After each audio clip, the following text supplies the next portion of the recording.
जय हिंद दोस्तों। आप सभी का स्वागत है हमारे इस YouTube channel SSC infinity academy में।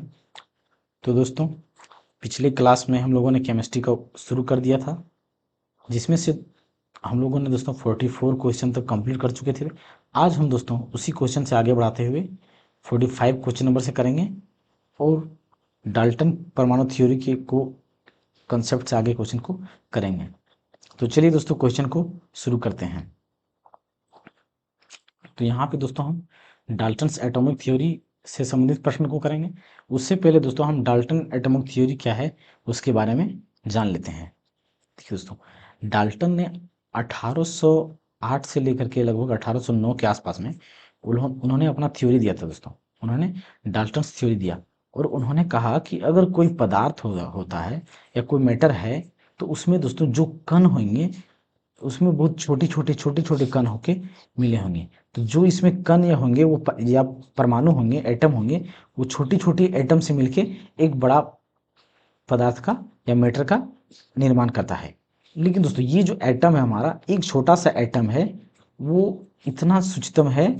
एक छोटा सा ये एटम जिसे दोस्तों इतना बड़ा, इतना सूक्ष्म है कि उसे और छोटा नहीं किया जा सकता है और ना ही उसे डिवाइड किया जा सकता है। मतलब वो इतना ही बहुत छोटा होता है दोस्तों। और दोस्तों, अगर जैसे कि यहाँ पे एक बात तो बोला गया दोस्तों कि जैसे अगर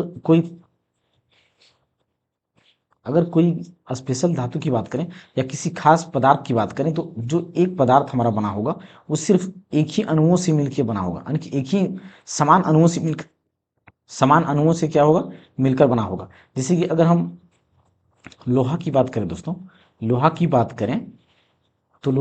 करें दोस्तों, तो उसमें हमारे जितने भी अणु होंगे, सिर्फ इसमें Fe का अणु होंगे। एक Fe अणु, फिर Fe, फिर Fe, यानी कि Fe छोटा छोटा अणुओं से मिलकर के क्या होगा, एक पूर्ण रूप से ये लोहा बना होगा, या तो फेरिक बना होगा या तो आयरन बना होगा दोस्तों। अगर दोस्तों सोडियम की बात करें, सोडियम एक धातु को ले लेते हैं दोस्तों, तो सोडियम में भी जो अणु होंगे वो छोटे छोटे अणु, लेकिन सब सोडियम का है अणु मिल करके दोस्तों एक बड़ा पदार्थ का हमारा निर्माण करेगा। और हाँ दोस्तों, हर एक एटम का अपना अलग अलग मास होता है। उन्होंने कहा कि जितने भी एटम है उसमें से हर एक एटम का क्या है, अलग अलग मास है। यानी कि एटम या एलिमेंट या पदार्थ हम कह सकते हैं दोस्तों। जैसे कि अगर हम हाइड्रोजन की बात कर ले दोस्तों, तो हाइड्रोजन हमारा क्या है, एक अलग एटम है, और हीलियम क्या हमारा अलग एटम है। लेकिन दोस्तों इसमें सब में क्या बोला गया, डाल्टन साहब ने बोला कि सब में होगा जो अलग अलग मास होगा, जितना पदार्थ होगा सबका अलग अलग मास होगा। जैसे कि हाइड्रोजन की बात करें तो हाइड्रोजन का द्रव्यमान संख्या कितना है, 1, और हीलियम का कितना होता है हमारा, 4। तो ये जो द्रव्यमान संख्या या जो मास नंबर होता है सबका अलग अलग होता है। साइज भी क्या होता है, सबका अलग अलग होता है।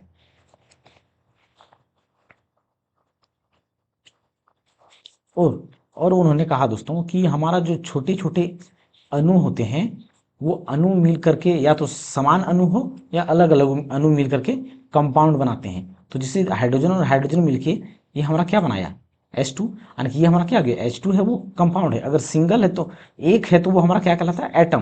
लेकिन जब दो एटम मिल करके पदार्थ बनेगा वो हमारा कंपाउंड कहलाता है। जैसे कि H2 एक अलग है और ओ हमारा ऑक्सीजन क्या है, अलग है। जब इन दोनों से मिलकर के हमारा H2O बनेगा, तो H2O एक क्या हो जाएगा हमारा, H2O एक कंपाउंड है। लेकिन H2O क्या है, एक कंपाउंड है, यानी कि दो समान अणु या असमान अणुओं से मिलकर के जो हमारा पदार्थ बनता है उसे कंपाउंड कहते हैं। जैसे कि हाइड्रोजन, यहाँ हाइड्रोजन हाइड्रोजन समान है, तो ये दोनों एक समान तत्व से मिलकर के क्या बना, हाइड्रोजन। लेकिन यहाँ पे हमारा दोनों क्या है, हाइड्रोजन है और ऑक्सीजन है, दो अलग अलग तत्व है। तो दो अलग अलग तत्व से मिलकर के क्या बना, H2O। ये हमारा क्या है, कंपाउंड या यौगिक हम कहते हैं। तो दो अलग अलग अणुओं से मिलकर के बना उसे हम क्या कहते हैं, कंपाउंड कहते हैं, यौगिक कहते हैं। ये सारे के सारे बात दोस्तों डाल्टन साहब ने बताया था। क्वेश्चन करने से पहले दोस्तों हम डाल्टन्स के एटॉमिक थ्योरी के बारे में थोड़ा सा जान लेते हैं। देखिए दोस्तों, डाल्टन्स ने जो अपना थ्योरी दिया था वो 1808 से 1809 के लगभग में दिए थे। क्या दिए थे, 1808 से लेकर के 1809 के आसपास में उन्होंने दिए थे। सबसे पहले उन्होंने कहा दोस्तों, सबसे पहले कहा कि जो पदार्थ होता है वो छोटे छोटे अणुओं से मिलकर के बना होता है। जैसे कोई अगर धातु, या जैसे कि मान लेते कि हमारा यहाँ पे सोडियम धातु है, तो जो सोडियम हमारा धातु बना होगा उसमें छोटे छोटे अणुओं से मिलकर के या एटम या परमाणु से मिलकर के बना है। ये देखिए दोस्तों, ये छोटे छोटे हमारा क्या है, एटम है। तो ये छोटे छोटे एटम से मिलकर के हमारा एक बड़ा पदार्थ बनता है। यानी कि हम कह सकते हैं दोस्तों, एटम प्लस एटम बराबर मीटर, क्या होगा, मीटर्स। तो दो अलग अलग, यानी कि दो समान दोस्तों। लेकिन हाँ दोस्तों, अगर किसी एक पदार्थ की बन रहा है तो उसमें हमारा समान अणु ही होंगे। जैसे कि अगर हम यहाँ पे सोडियम की बात किए तो सोडियम का धातु जो हमारा होगा उसमें सिर्फ इसमें जो होगा वो सिर्फ सोडियम का ही परमाणु होगा। ये छोटा छोटा हमारा होगा वो सारा का सारा क्या होगा, सोडियम का ही परमाणु होगा।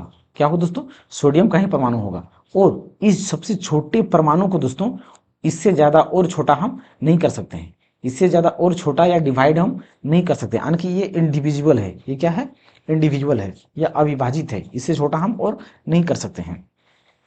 और उन्होंने कहा दोस्तों कि एक धातु जो बनेगा उसमें सब में क्या होगा, समान तत्व होना चाहिए। और दोस्तों दूसरी बात उन्होंने कहा था कि जब हम समान अणु या अलग अलग अणु मिलाते हैं तो हमारा क्या निर्माण करता है, कंपाउंड का या यौगिक का। जैसे हाइड्रोजन हमारा क्या है, एक एटम है। हाइड्रोजन हमारा दो, यानी कि दो समान अणु है, एटम यहाँ पे है, हाइड्रोजन और हाइड्रोजन दो समान एटम है। तो समान समान एटम मिलकर के हमारा क्या बनाता है, यौगिक बनाता है। और अलग अलग भी मिलकर के हमारा क्या बनाता है, जैसे कि हम यहाँ पे ले लेते हैं एच, हाइड्रोजन और क्लोरीन। ये क्लोरीन क्या हमारा अलग है, हाइड्रोजन अलग है, तो दोनों हमारा अलग अलग तत्व है या दोनों अलग अलग एटम है। तो दो अलग अलग तत्व अगर मिलता है तो हमारा क्या बनता है, कंपाउंड बनाता है। तो इससे क्या बन जाएगा हमारा HCl, क्या बनेगा, HCl। तो उन्हें क्या कहा कि जब समान अणु या तत्व मिलता है तो भी हमारा यौगिक बनता है, या अलग अलग तत्व मिलता है तब भी क्या बनता है, यौगिक का निर्माण होता है। लेकिन एक निश्चित अनुपात में मिलाया जाता है दोस्तों, ये हर किसी को क्या होता है, एक निश्चित अनुपात में मिलाया जाता है। तो उन्होंने दो सिद्धांत दिया था। जो परमाणु का डाल्टन्स लॉ काम करता है दोस्तों, परमाणु का डाल्टन्स लॉ जो काम करता है वो दो सिद्धांत पे काम करता है। पहला द्रव्यमान संरक्षण नियम, यानी कि कंजर्वेशन ऑफ मास। तो द्रव्यमान संरक्षण नियम, इसमें हम लोगों ने क्या क्या पढ़ा था दोस्तों, हम लोगों ने पढ़ा कि मास को ना तो निर्माण किया जा सकता है ना तो नष्ट किया जा सकता है। द्रव्यमान को ना तो निर्माण किया जा सकता है ना नष्ट किया जा सकता है, पहला। और दूसरा दोस्तों हम लोगों ने निश्चित अनुपात का नियम पढ़ा। क्या पढ़ा था, निश्चित अनुपात का नियम।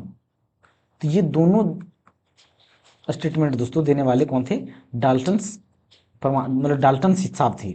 डाल्टन साहब ने ही इन दोनों से संबंधित इस नियम को प्रतिपादित किया है। अब दोस्तों हम क्वेश्चन को करते हैं। डाल्टन सिद्धांत इस नियम पर आधारित था। तो देखिए दोस्तों, डाल्टन साहब हमारा था, उसमें किस नियम पर आधारित है, उसमें दोस्तों वो क्या है, रासायनिक संयोजन पर आधारित है। क्या है, रासायनिक संयोजन, रासायनिक संयोजन। और इसी रासायनिक संयोजन के अंदर दोस्तों ये दोनों आता है, पहला एक कंजर्वेशन ऑफ मास और दूसरा निश्चित अनुपात। तो रासायनिक संयोजन पे क्या होता है, ये डाल्टन्स का नियम आधारित है। यानी कि ऑप्शन नंबर बी यहाँ पे हमारा सही उत्तर हो जाएगा। डाल्टन का सिद्धांत आधारित है। तो देखिए पिछले क्वेश्चन में सेम क्वेश्चन है दोस्तों। तो रासायनिक संयोजन के नियम पर आधारित है, जो कि हमारा दो भाग में है, पहला एक द्रव्यमान संरक्षण नियम और दूसरा नियत अनुपात के नियम पर। डाल्टन का परमाणु सिद्धांत निम्न में से किसके लिए एक स्पष्टीकरण प्रदान करता है। तो देखिए दोस्तों, पहले हम क्या जानते हैं कि जो डाल्टन्स का नियम है किस पर काम करता है, रासायनिक संयोजन पे काम करता है, रासायनिक संयोजन पे काम करता है। और ये जो रासायनिक संयोजन है कितने हैं, दो है। पहला एक द्रव्यमान संरक्षण नियम, क्या है, द्रव्यमान संरक्षण का नियम, और दूसरा निश्चित अनुपात का नियम। क्या है, निश्चित अनुपात का नियम, निश्चित अनुपात का नियम। तो इन रासायनिक संयोजन में से दोस्तों ये दोनों कथन हमारा किसके द्वारा, डाल्टन साहब के द्वारा स्पष्टीकरण किया गया था। अब हम ऑप्शन को पढ़ते हैं दोस्तों। द्रव्यमान संरक्षण, द्रव्यमान संरक्षण है दोस्तों, लेकिन रासायनिक संयोजन भी है। लेकिन जो रासायनिक संयोजन के दोनों उसके अंतर्गत आता है वो हमारा उत्तर होगा। द्रव्यमान संरक्षण और निश्चित अनुपात का नियम। तो देखिए दोस्तों, रासायनिक के अंदर हमारा क्या है, दोनों द्रव्यमान संरक्षण और निश्चित अनुपात। तो यहाँ पे दोस्तों ऑप्शन नंबर बी हमारा सही उत्तर हो जाएगा। डाल्टन की पद्धति के अनुसार निम्न में से कौन सा कथन सही है? समान तत्वों के अणुओं के परमाणु द्रव्यमान और आकार समान है, परंतु रासायनिक प्रकृति समान नहीं है। गलत दोस्तों। जिससे हमारा समान, अगर यहाँ पे एक सोडियम धातु है, यानी कि सोडियम का अणु है और दूसरा भी हमारा सोडियम का अणु है, अलग अलग यहाँ पे रखा गया है, तो क्या इसका हमारा जो प्रकृति होगा, नेचर हो जाएगा, अलग हो जाएगा? बिल्कुल सेम रहेगा। नेचर या रासायनिक प्रकृति क्या होगा इसका, दोनों सेम रहेगा, क्योंकि ये भी सोडियम है ये भी सोडियम है, तो दोनों का प्रकृति क्या रहेगा, सेम रहेगा। तो ये पहला कथन बिल्कुल गलत बोला गया है। एक अणु प्रोटॉन, इलेक्ट्रॉन और न्यूट्रॉन में विभाजित होने योग्य है। देखिए दोस्तों, ये कथन तो सही है दोस्तों, लेकिन ये डाल्टन के द्वारा नहीं बोला गया है। क्या है, डाल्टन के द्वारा नहीं बोला गया है, इसीलिए ये कथन भी हमारा ऑप्शन भी क्या होगा, गलत हो जाएगा। समान तत्वों के अणुओं का परमाणु द्रव्यमान अलग है, बिल्कुल गलत दोस्तों। समान जब तत्व होगा तो समान तत्व का अणु हमारा क्या होगा, अब समान होगा। तो ये बात भी डाल्टन के द्वारा नहीं बोला गया है। परमाणु पदार्थों के अविभाज्य कण है, ये कथन दोस्तों बिल्कुल सही है। हमने स्टार्टिंग में ही क्या देखा कि कोई भी अणु होगा, उस अणु को इससे ज्यादा हम विभाजित नहीं कर सकते, यानी कि ये इंडिविजुअल है। ये क्या है, इंडिविजुअल है या तो अविभाज्य है, इसको इससे ज्यादा और छोटा नहीं किया जा सकता है। तो ये ऑप्शन नंबर डी यहाँ पे हमारा सही उत्तर हो जाएगा। निम्नलिखित में से क्या डाल्टन के परमाणु सिद्धांत की अवधारणा नहीं है? इनमें से दोस्तों तीन ऑप्शन जो होगा वो डाल्टन के परमाणु सिद्धांत पर आधारित होगा, एक जो नहीं होगा वही हमारा उत्तर हो जाएगा। भिन्न तत्वों के परमाणु में भिन्न द्रव्यमान और रासायनिक गुण होते हैं,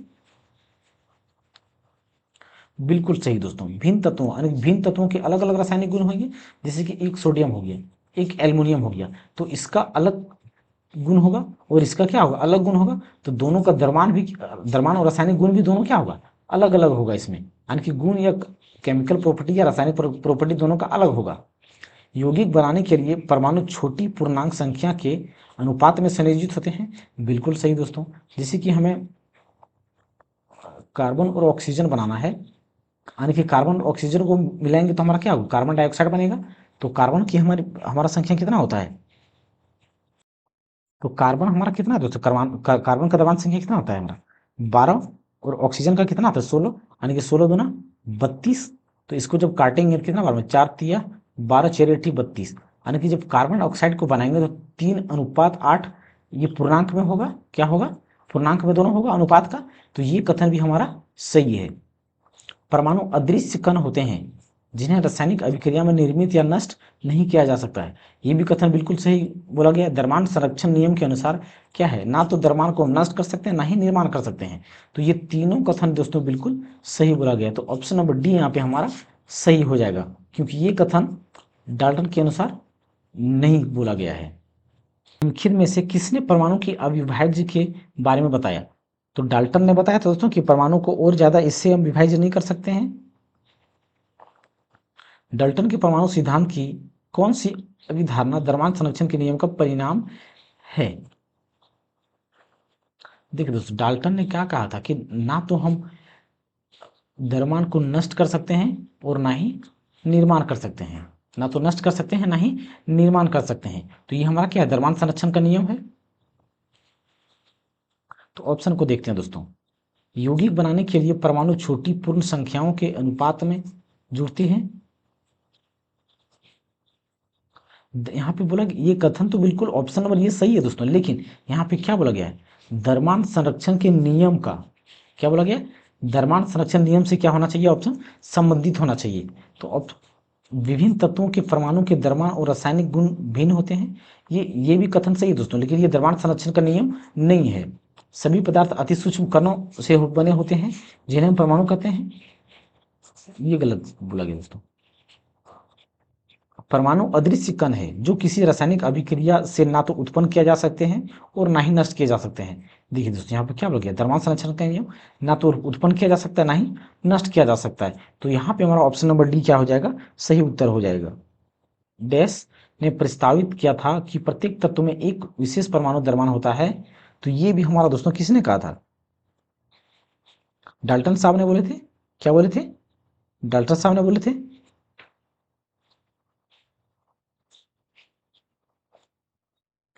किस वैज्ञानिक ने पदार्थ की प्रकृति के बारे में बुनियादी सिद्धांत प्रदान किया।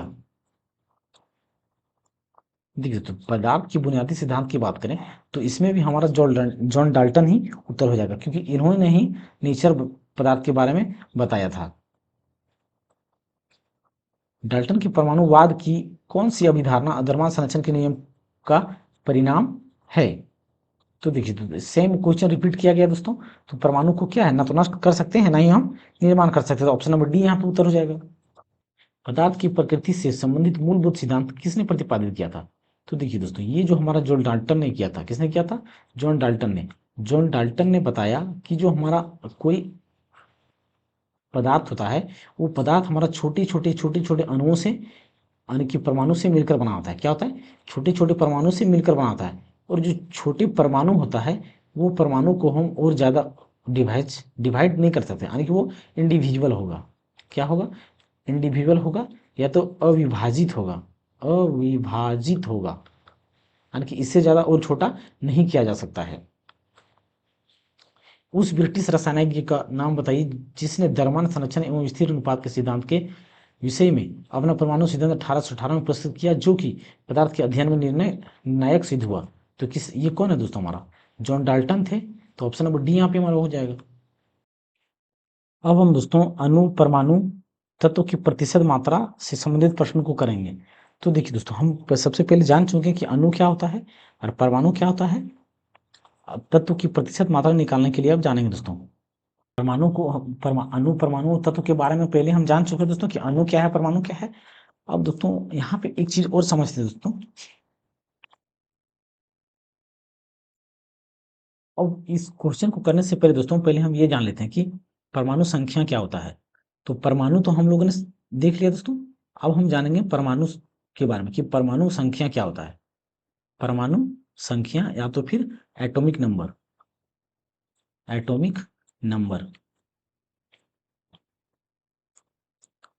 देखिए दोस्तों अगर हम कोई तत्व की बात करें, जैसे कि हमने यहाँ पे सोडियम को ले लिया, क्या ले लिया, ये एक तत्व क्या है, सोडियम। क्या है, सोडियम। तो सोडियम अगर कोई धातु की अगर कोई पदार्थ की बात करें दोस्तों, तो कोई पदार्थ में हमारा तीन चीज पाया जाता है। एक प्रोटॉन पाया जाता है, एक इलेक्ट्रॉन पाया जाता है और एक न्यूट्रॉन पाया जाता है। अगर ये हमारा तत्व है दोस्तों, तो इस तत्व में इलेक्ट्रॉन हमारा क्या करता है, कक्षा की परिक्रमा करता है, यानी कि बाहरी सेल में ये क्या करता है, परिक्रमा करता है सेल में। और जो प्रोटॉन और न्यूट्रॉन होता है वो बीच में होता है। प्रोटॉन और न्यूट्रॉन क्या होता है, बीच में होता है। तो प्रोटॉन और न्यूट्रॉन को बीच में जो होता है दोस्तों उसे न्यूक्लियस बोला जाता है। उसे उसे न्यूक्लियस बोला जाता है, उसे न्यूक्लियस बोला जाता है। और प्रोटॉन का जो चार्ज होता है दोस्तों वो पॉजिटिव होता है। प्रोटॉन और इलेक्ट्रॉन की जो चार्ज होता है वो नेगेटिव होता है। और न्यूट्रॉन की जो चार्ज होता है वो शून्य होता है, इसमें कोई चार्ज नहीं होता है।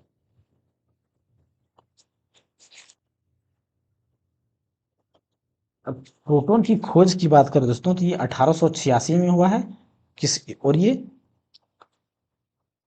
इसको दोस्तों गोल्डस्टीन द्वारा खोजा गया था। किसके द्वारा, गोल्डस्टीन द्वारा खोजा गया था। लेकिन दोस्तों इसका जो नामकरण या नेमिंग किया गया था, इसका नामकरण या नेमिंग जो किया गया था वो रदरफोर्ड के द्वारा किया गया था। रदरफोर्ड के द्वारा किया गया था। खोज प्रोटॉन की खोज गोल्डस्टीन ने किया, लेकिन नेमिंग उसका रदरफोर्ड ने किया था। और इलेक्ट्रॉन की खोज की बात करें दोस्तों तो ये 1897 में हुआ था। ये 1897 में हुआ था और इसकी खोज जे थॉमसन ने किया था। किसने किया था, जे थॉमसन ने। और न्यूट्रॉन की खोज की बात करें दोस्तों, न्यूट्रॉन की खोज की बात करें तो ये जेम्स चैडविक ने किया था। जेम्स चैडविक ने किया था और 1932 में किया था। क्या किया था, 1932 में खोज किया था। तो यहाँ पे हम दोस्तों अब हम परमाणु संख्या के बारे में जानते हैं। परमाणु संख्या हम किससे कहते हैं, तो कोई भी तत्व के में मौजूद जो प्रोटॉन होता है, यानी कि नंबर ऑफ प्रोटॉन, जितना प्रोटॉन मौजूद होगा वो क्या कहलाएगा, परमाणु संख्या कहलाएगा। किसी भी तत्व में प्रोटॉनों की संख्या जितनी होती है उसे हम परमाणु संख्या कहते हैं। उसे क्या कहते हैं, परमाणु संख्या कहते हैं। और दोस्तों एक होगी परमाणु संख्या और एक होता है परमाणु द्रव्यमान। परमाणु द्रव्यमान, तो द्रव्यमान की बात करते तो या तो एटॉमिक मास, एटॉमिक मास। तो द्रव्यमान हम उसे कहते हैं दोस्तों जब हम प्रोटॉन और न्यूट्रॉन को जब ऐड कर देंगे दोस्तों, प्रोटॉन और न्यूट्रॉन को जब हम मिला देंगे तो उसे हम परमाणु द्रव्यमान कहते हैं। क्या कहते हैं, परमाणु द्रव्यमान। तो सोडियम की बात करें दोस्तों, सोडियम में कितने हमारे परमाणु संख्या है, तो सोडियम में जो परमाणु हमारा है उसमें कितना है, 11 परमाणु है। कितने हैं, 11 परमाणु। तो सोडियम का जो परमाणु संख्या हो जाएगा वो 11 हो जाएगा। क्या हो जाएगा, 11 हो जाएगा। और अगर परमाणु संख्या को नोटेशन की बात करें दोस्तों, तो परमाणु संख्या को जेड से दर्शाया जाता है। उसको जेड से या पी से भी दर्शाया जाता है, जेड या तो पी से दर्शाया जाता है। और परमाणु द्रव्यमान को ए से दर्शाया जाता है। क्या, किससे, ए से दर्शाया जाता है। तो हम यहाँ पर लिख सकते हैं कि ए बराबर पी प्लस एन। पी हमारा क्या हो गया, प्रोटॉन, और एन हमारा क्या हो गया, न्यूट्रॉन। तो वो हमारा क्या होता है, एटॉमिक मास होता है। ये तो परमाणु द्रव्यमान होता है।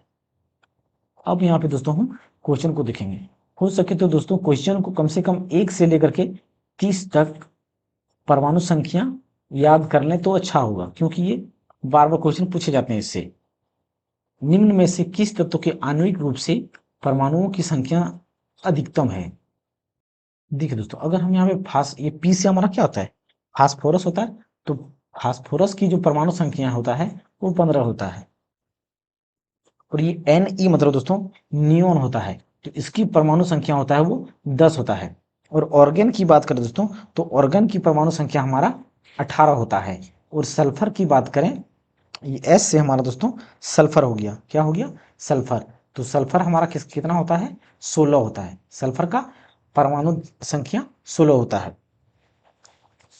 यहाँ पे दोस्तों हमारा कौन सा उत्तर, देखिए दोस्तों यहाँ पे नियोन और ऑर्गन जो हमारा होता है ये अक्रिय गैस होता है। ये दोनों क्या होता है, अक्रिय गैस होता है। तो अक्रिय गैस होने के कारण इसमें तो परमाणु संख्या 18 तो है, लेकिन ये अक्रिय गैस है। लेकिन यहाँ पे क्या बोल गया, आणविक रूप में। तो आणविक रूप में हमारा यहाँ पे सल्फर हो जाएगा, क्योंकि फास्फोरस का तो हमारा 15 है और ये दोनों तुम्हारे अक्रिय गैस है। तो आणविक रूप में हम अक्रिय गैस को नहीं लेते हैं। तो यहाँ पे उत्तर हमारा सल्फर हो जाएगा, डी नंबर का। Al2SO4 का होल 3 में ऑक्सीजन का प्रतिशत क्या है। तो यहाँ पे दोस्तों हम ऑक्सीजन, देखिए पहले देखेंगे हम इसके किसमें कितना कितना द्रव्यमान है। एल्युमिनियम की बात करें तो एल्युमिनियम में हमारा कितना द्रव्यमान संख्या होता है, एल्युमिनियम में कितना यहाँ पे Al2 है। Al2 है तो एक एल्युमिनियम में हमारा 26.98 द्रव्यमान होता है। तो 2 एल्युमिनियम हमारा है तो यहाँ पे कितना हो जाएगा, इसको जब गुना करेंगे तो 53.96 यूनिट, इतना यूनिट हमारा होगा। और अब सल्फर की बात करें तो सल्फर कितना हो जाएगा, S3, यानी कि जो 3 है ये पूरा पे है, इस ब्रैकेट के अंदर बाहर है। तो ये 3 इस पर भी है और इस पर भी है, दोनों पर है। तो यहाँ पे क्या होगा, S3, 3S यहाँ पे हमारा है।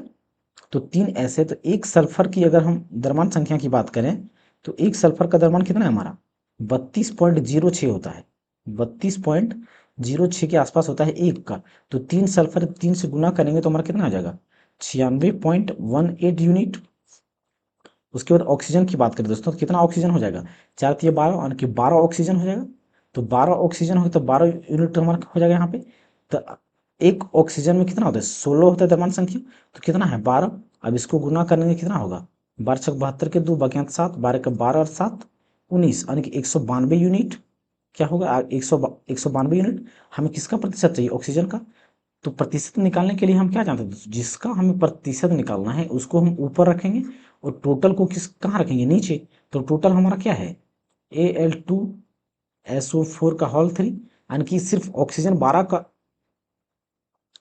सिर्फ ऑक्सीजन 12 का द्रव्यमान को ऊपर रखेंगे, बाकी सबको नीचे रखेंगे। तो ऑक्सीजन 12 का तो हमारे 192 है। अब सबको क्या करेंगे, जोड़ देंगे। अब सबको जोड़ने के बाद कितना होगा, 8 6 14 के 4, बाकी हाथ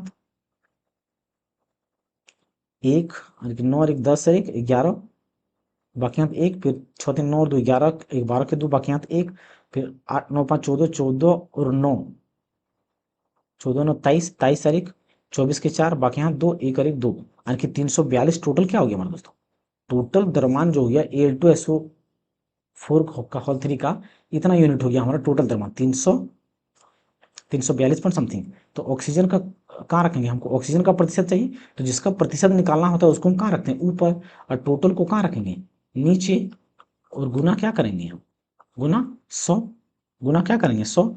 अब इसको हम काटेंगे दोस्तों, कितना बार में कट जाएगा, इसको जब हम काटेंगे दोस्तों तो इसको काट के हमारा 56.12% आएगा। तो ऑप्शन नंबर हमारा दोस्तों यहाँ पे सी नंबर का सही हो जाएगा। नेक्स्ट क्वेश्चन दोस्तों, निम्नलिखित में से कौन सा परमाणु के बारे में सही नहीं है, परमाणु के बारे में सही नहीं है। तो देखिए दोस्तों, परमाणु के बारे में सही जानने से पहले हम परमाणु के बारे में जान लेते हैं। परमाणु हम क्या किसी बोलते हैं, किसी भी पदार्थ का सूक्ष्मतम रूप को हम क्या बोलते हैं, परमाणु कहते हैं। तो उस परमाणु में क्या क्या हो सकता है दोस्तों,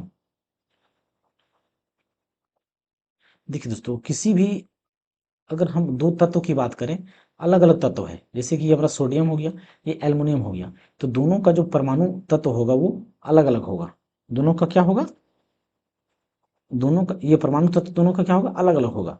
और एक परमाणु तत्व की बात करें तो उसके इंटरमोलिकुलर फोर्स जो होता है वो 10⁻⁻10 मीटर का होता है। कितना होता है, 10⁻⁻10 मीटर का क्रम में होता है वो। और परमाणु दोस्तों हम सबसे पहले पढ़ चुके हैं कि परमाणु हमारा क्या है, सबसे किसी भी पदार्थ का सबसे सबसे सूक्ष्मतम रूप है, सबसे सूक्ष्मतम यानी कि सबसे छोटा रूप होता है, यानी कि smallest part of any matter. अब हम दोस्तों ऑप्शन को देखते हैं, दो तत्वों के परमाणु समान होते हैं, बिल्कुल नहीं दोस्तों, ये गलत है हमारा, क्योंकि हमने क्या देखा, सोडियम की बात करें तो सोडियम हमारा कितना होता है, सोडियम में 11 परमाणु होता है। और एल्युमिनियम की बात करें तो एल्युमिनियम में हमारा कितना होता है, एल्युमिनियम में 13 होता है। तो ये दोनों का क्या है, अलग अलग है, यानी कि हर एक धातु का जो परमाणु होता है, परमाणु संख्या वो अलग अलग होता है, यानी कि परमाणु जो प्रोटॉन संख्या होता है वही परमाणु संख्या कहलाता है। तो हर एक तत्व में क्या होता है, अलग अलग होता है। तो यहाँ पे समान बोला गया, यानी कि पहला कथन ही हमारा यहाँ पे गलत है। तो ऑप्शन नंबर ए यहाँ पे हमारा सही हो जाएगा। 10⁻10 मीटर के क्रम में होता है, तो ये हमने देखा दोस्तों, बिल्कुल सही कथन है ये। परमाणु आकार में बहुत छोटे होते हैं, बिल्कुल बहुत छोटे होते हैं। एक तत्व के परमाणु सभी अवस्थाओं में समान होते हैं, बिल्कुल सही दोस्तों। अगर हम सभी अवस्थाओं में परमाणु तत्व को रखेंगे तो सॉलिड लिक्विड गैस में सभी अवस्था में क्या रहेगा, सेम रहेगा। परमाणु शब्द को किसने खोजा है, तो अगर परमाणु शब्द की खोज की बात करें तो ये डेमोक्रिटस ने किया है। किसने किया, डेमोक्रिटस ने। लेवसियर को दोस्तों, ये एवी लेवसियर या एंटोनियन लेवसियर को केमिस्ट्री का पिता बोला जाता है या फादर बोला जाता है, केमिस्ट्री का जनक या तो फादर लेवसियर को बोला जाता है। डाल्टन ने हमारा दोस्तों, डाल्टन ने क्या खोजा है, डाल्टन ने हमारा, डाल्टन लॉ को हमने देख चुका है दोस्तों, किसी भी जो अणु परमाणु के बारे में बताता है कि परमाणु का सब, किसी भी पदार्थ का सबसे सूक्ष्मतम रूप है, डाल्टन्स का नियम हम लोगों ने पढ़ चुके हैं। तो यहाँ पे हमारा डेमोक्रेटिस द्वारा ही परमाणु का नाम रखा गया है। परमाणु रासायनिक रूप से जुड़कर डैश बन जाते हैं। देखिए दोस्तों, परमाणु और परमाणु, जब परमाणु और परमाणु मिलते हैं ना तो वो हमारा अणु कहलाते हैं। क्या कहलाते हैं, अणु कहलाते हैं। परमाणु और परमाणु मिलकर के अणु कहलाते हैं। तो ये हमारा यहाँ पे ए नंबर का सही उत्तर हो जाएगा। तत्व या विभिन्न पदार्थों के परमाणु मिलकर डैश बनाते हैं, वो क्या बनाते हैं दोस्तों, हमारा अणु बनाते हैं। उसको क्या बनाते हैं दोस्तों, अणु बनाते हैं।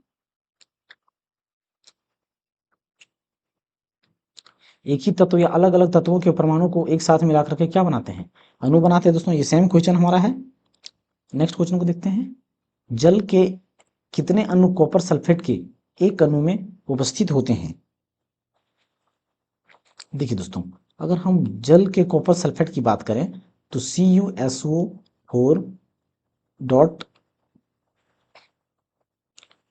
5H2O होता है। क्या होता है? 5H2O। तो ये कॉपर सल्फेट का क्या है? रूप है हमारा। तो जिसमें से देखिए दोस्तों, अगर पानी की अणु की बात करें तो यहाँ पे 5 अणु दिखाया जा रहा है। कितना दिखाया जा रहा है? CuSO4.5H2O।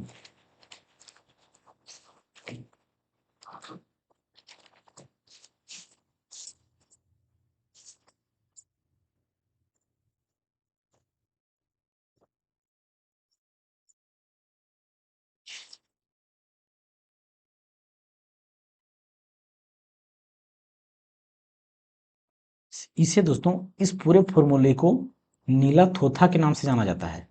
क्या दोस्तों? नीला थोथा, या तो इसे नीला कशिश भी हम कह सकते हैं। नीला कशिश भी कह सकते हैं। और इसी को इंग्लिश में दोस्तों ब्लू विट्रॉयल बोला जाता है। Blue vitriol. तो जिसमें हमारा दोस्तों, इसमें क्या है? 5 अणु दिखाया जा रहा है, मतलब 5 अणु होता है। नीला थोथा में इस तरह से भी इसमें क्वेश्चन पूछ सकता है दोस्तों कि नीला थोथा या नीला कशिश या ब्लू विट्रॉयल में पानी का यानी कि जल का कितने अणु होता है? तो उसमें 5 अणु होता है। तो ऑप्शन नंबर ए यहाँ पे हमारा सही उत्तर हो जाएगा। अमोनियम क्लोराइड के एक अणु में कितने परमाणु होते हैं? तो अमोनियम क्लोराइड की बात करें दोस्तों तो NH4Cl कितना है? NH4Cl। तो इसमें क्या पूछा गया हमारा? एक अणु में कितने परमाणु होते हैं? देखिए दोस्तों, अगर यहाँ पे बात करें कितने परमाणु होते हैं, यहाँ पे इस NH4Cl को दोस्तों नौसादर बोला जाता है। इसको नौसादर बोला जाता है। डायरेक्ट इसका क्वेश्चन पूछा जाता है दोस्तों कि नौसादर का फॉर्मूला बताएं। तो इसमें अगर यहाँ पे क्या बोला गया, कितने परमाणु होते हैं, तो यहाँ पे दोस्तों पहले तो हमारा N है। तो N हमारा क्या दर्शाता है? नाइट्रोजन को दर्शाता है।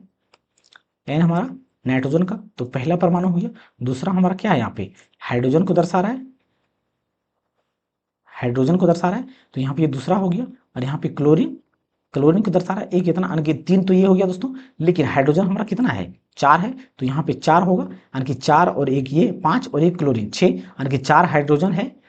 4 हाइड्रोजन, 4 यानी कि 4 परमाणु यहाँ और एक नाइट्रोजन का 1 परमाणु, 5 परमाणु, एक क्लोरीन का 6 परमाणु। तो टोटल परमाणु संख्या यहाँ पे कितना हो जाएगा हमारा? 6 हो जाएगा।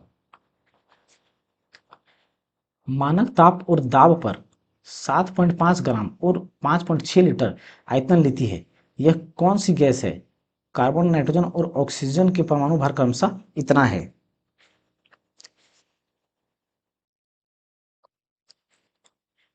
अगर हम 1 लीटर गैस की बात करें दोस्तों, 1 लीटर गैस की भार की बात करें, 1 लीटर गैस की भार, लेकिन यहाँ पे दोस्तों मानक तापमान की क्या बोलेंगे? Normal temperature pressure, N NTP।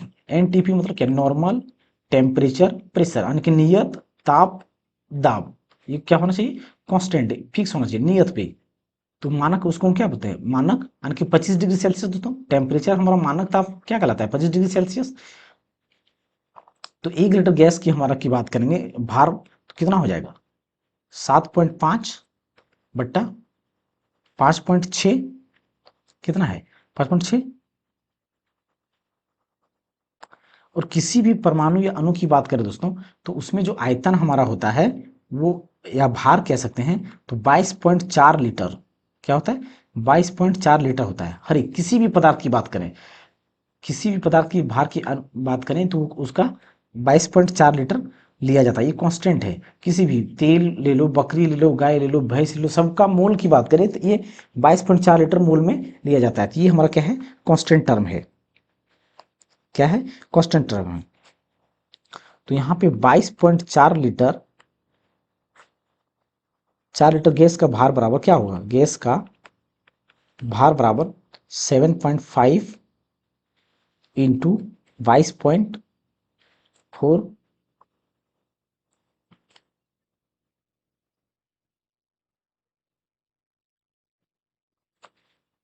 22.4 upon 5.6। तो ये कितना बार में कटेगा दोस्तों? ये पॉइंट से पॉइंट हट गया, यानी कि 56 चौक के कितना बार में? ये 4 बार में कट जाएगा। 56 चौके 200, 24। अब इसको गुना करेंगे, 7 5 चौक 20 के 0, 7 चौक 28 और 2 30, यानी कि 30 ग्राम हो गया। क्या हो गया? 30 ग्राम। तो क्या हो गया दोस्तों? 30 ग्राम। कितना आ गया? 30 ग्राम। तो इसमें से हम 30 ग्राम किसका किसका जोड़ के आएगा, यानी कि कार्बन यानी कि 16, और अगर हम 14 को जोड़ें तो क्या आ रहा है? 30 आ रहा है। 16 और 14 हमारा कितना आ रहा है? 30 आ रहा है। तो 16 14 किसका दिया गया? नाइट्रोजन और ऑक्सीजन। किसका? नाइट्रोजन और ऑक्सीजन। तो नाइट्रोजन और ऑक्सीजन को अगर हम सीधा जोड़ते हैं तो कितना आ रहा है? 30।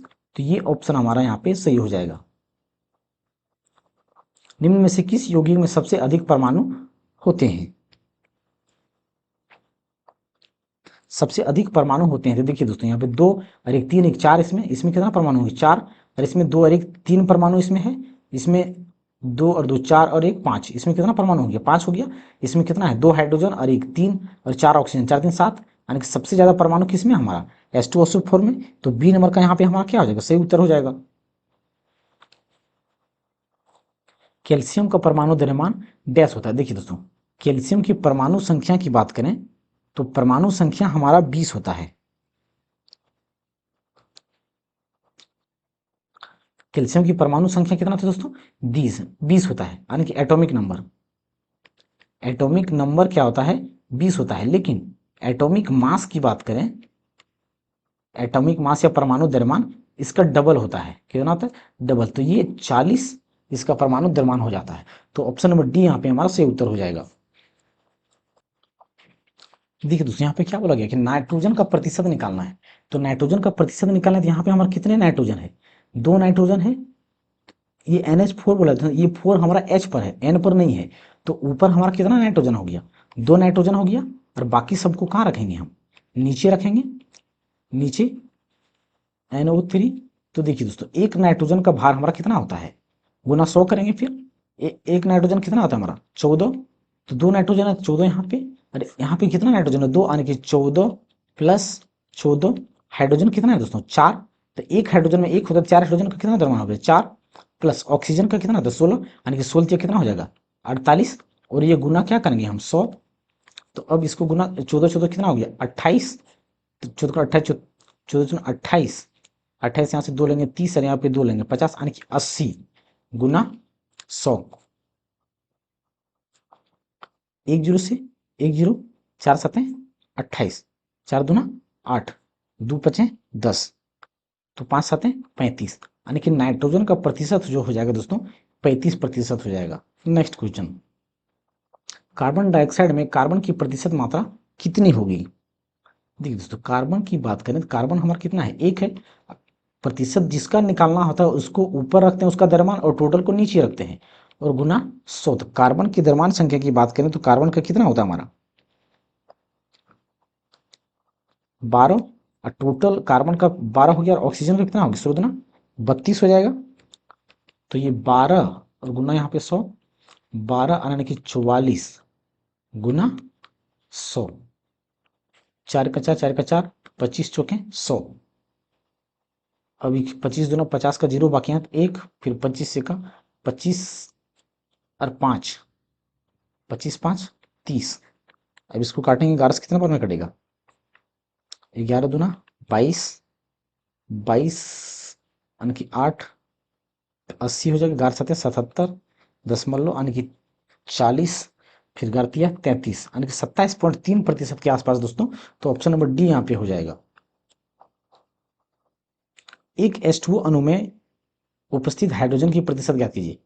तो जिसके बारे में पूछा गया दोस्तों, तो अब हाइड्रोजन का क्या निकालना है हमें? प्रतिशत। हाइड्रोजन यहाँ पे कितना है?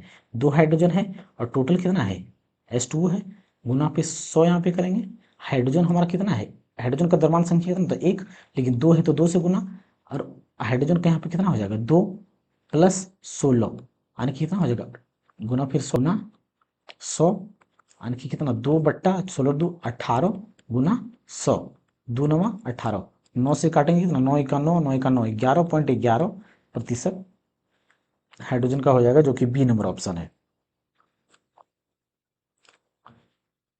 डैश पदार्थ का वह सबसे छोटा कण है जिसका स्वतंत्र अस्तित्व है। देखिए, जिसका सबसे छोटा, जिसका स्वतंत्र कुछ ना कुछ अस्तित्व माना जाता है, वो तो सबसे अस्तित्व की बात करें दोस्तों, तो अणु का ही हमारा अस्तित्व माना जाता है। परमाणु तो सूक्ष्मतम रूप है। अणु शब्द से परिचय डैश द्वारा 1896 के आसपास कराया गया था। तो इसका मतलब दोस्तों पूछा जा रहा है इसमें कि अणु के बारे में किसने बताया था। अणु से परिचय यानी कि अणु के बारे में किसने बताया था। तो अणु के बारे में बताने वाले विलियम ऑस्टवाल्ड थे। कौन थे? विलियम ऑस्टवाल्ड थे, जो 1896 में उन्होंने बताए थे। किसी यौगिक की सबसे छोटी संभव इकाई को क्या कहा जाता है? तो देखिए फिर सेम क्वेश्चन दोस्तों, अणु कहते हैं। संभव इकाई की बात करें, सबसे छोटी इकाई, तो वो तो अणु कहलाता है। तो ऑप्शन नंबर ए यहाँ पे हमारा सही उत्तर हो जाएगा। अणु का गठन करने वाले परमाणु की संख्या को इसके डैश के रूप में जाना जाता है। देखिए दोस्तों, तो अणु का गठन करने वाले परमाणु की संख्या को इसके डैश के रूप में जाना जाता है। तो उसे दोस्तों परमाणुकता या उसे एटॉमिसिटी के नाम से जानते हैं, एटॉमिसिटी। तो इसका उत्तर हमारा ऑप्शन नंबर बी हो जाएगा। अणु शब्द किसने प्रतिपादित किया था?